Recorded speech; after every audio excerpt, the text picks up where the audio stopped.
Season 7 is really more of the same, except it has a new director, Naomi Nakayama.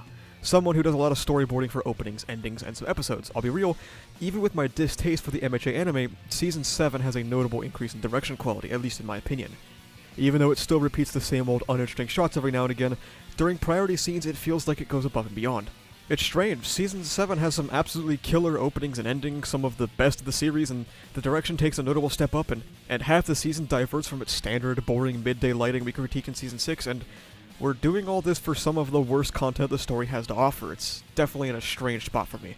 To sit back and watch an episode and go like, yeah, that wasn't that bad, then realize I just watched a syringe and bubble try to pump Bakugo's heart back to life. In such an action-heavy arc, we were left to wonder, how well can this really go? We saw with PLW that it was nothing but fumble after fumble, and you could argue that the final war has even more ambitious fights to do. To their benefit, they pretty smartly used 4 of the standard 25 episodes as recap episodes, meaning they don't have to shove pointless filler into the real season and get 4 less episodes they have to work on substantially. 25 episodes is around 550 minutes of animation, or around there, and 21 episodes brings that down to a much more manageable 460 minutes, meaning you get to pick and choose your battles better. Well, by the time this video comes out, the season won't even be over, and I'm not going to wait another 9 weeks to post it, so how have we done so far? I'll be honest, not fantastic. MHA continually falls into the same issues it struggled with for quite some time. First being it follows the manga too closely, even when it comes to flashback scenes. The reason the manga can get away with intersplicing flashbacks the way it does is because it doesn't replay the scene in full. You get a screen cap of it, and then you can just literally scroll past with your eyes. Seeing the shot alone gets the point across. The anime, however, adapts these, you could say, faithfully. In that every time there's a flashback in the manga, we have to sit there and rewatch the scene, maybe even in full, no matter how long ago it happened. Taking my flashback academia too seriously here.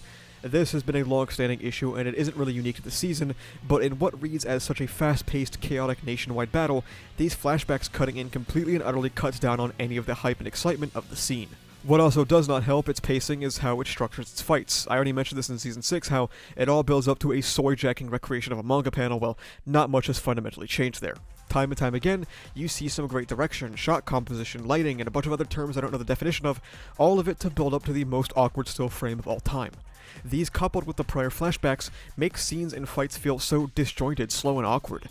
What's the solution? I'm honestly not sure, because I understand why they want to adapt these flashbacks. They feel kind of important. The change in lighting with the clouds coming in after Bakugo's death really shows just how much better the MHA anime can look when it's not permanently marred by midday lighting, and also lighting that lights up those hideous, ugly backgrounds by Musa. That, coupled with the direction, is an unfortunate look into what the MHA anime could have been over the years, instead of the largely hard-to-look-at mess it evolved into. I mean no disrespect to the staff when I say that, because they are working their absolute hardest with the time they were given. The time that they were given by the higher-ups is just never enough. Season 7 is a marginal step up from Season 6 so far, and it's kind of bizarre to see a period where the manga and the anime were in the same arc. Lets you know how ludicrously long the final arc is. The season hit its emotional beats fairly well, and the improved direction helps a lot even if MHA is still failing to hit its visual mark, at least for me. It's nice to see it have an uptick of improvement, but sad to see it come so late, and for content I am so uninvested in that after this video comes out, I'm probably never going to watch this anime again. That's enough stalling. I guess we should get to what people really came here for.